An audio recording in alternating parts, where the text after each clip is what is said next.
Gabe Heiden, Pine Island High School, Persuasive Speech.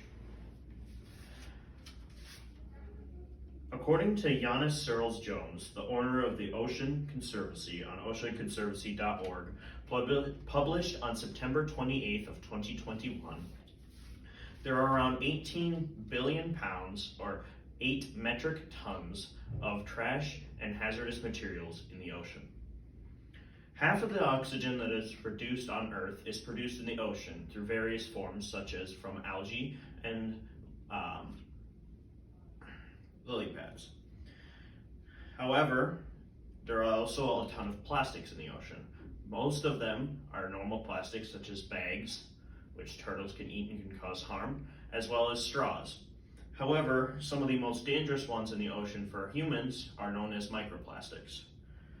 However, we do have a way to combat these. They are known as reverse osmosis filters. However, they are not very accessible and are actually quite expensive.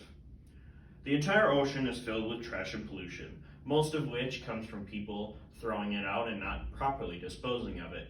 They go out on a trip and throw it away off of the side of their boat in the water, or they are working on an oil rig or offshore platform and they just decide not to put it in their proper disposal bins.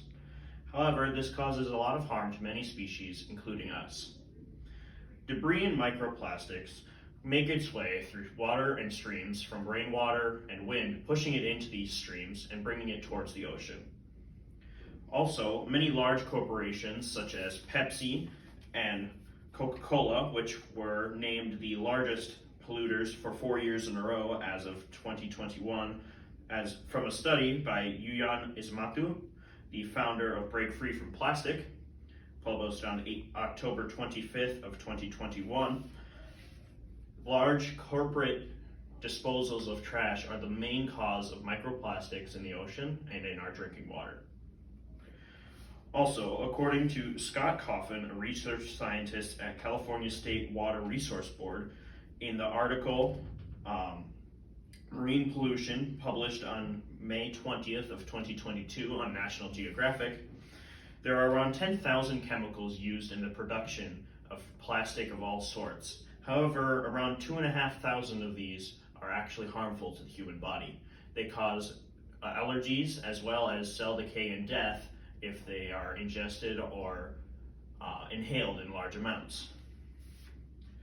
According to Jian Zhu, the author of Journal of Hazardous Materials, published on the 5th of January in 2023, in the chapter titled, How Many Microplastics Do We Ingest?, most people in their day-to-day lives throughout the course of a year will ingest around 37,000 to 400,000, depending on their usage of plastic and foam cups, will ingest a large amount of microplastics into their bloodstream as well as their system. However, there is one simple way to remove microplastics from our bodies, and it is reverse osmosis filters. Paragon, the leader in production for reverse osmosis filters, should reduce the prices of osmosis filters.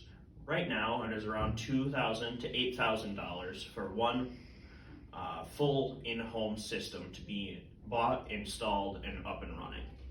However, Paragon produces these and sells them at around a 300%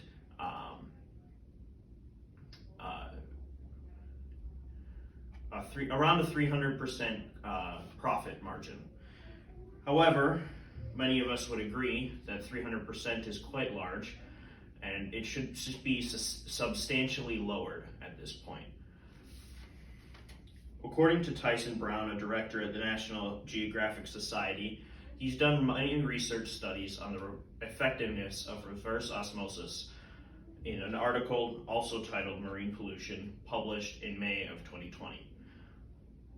He says that the reverse osmosis filters remove around 99.8% of microplastics. That would reduce the 37,000 average ingestion to more around 1,000 to 2,000. All of us would agree that harmful substances would better be left outside of our bodies and in the natural world would also be better off not being around. However, we need these to be more accessible if we are to remove them from our daily lives. Hopefully, this will come to pass in the near future, but we shall wait and see. Thank you.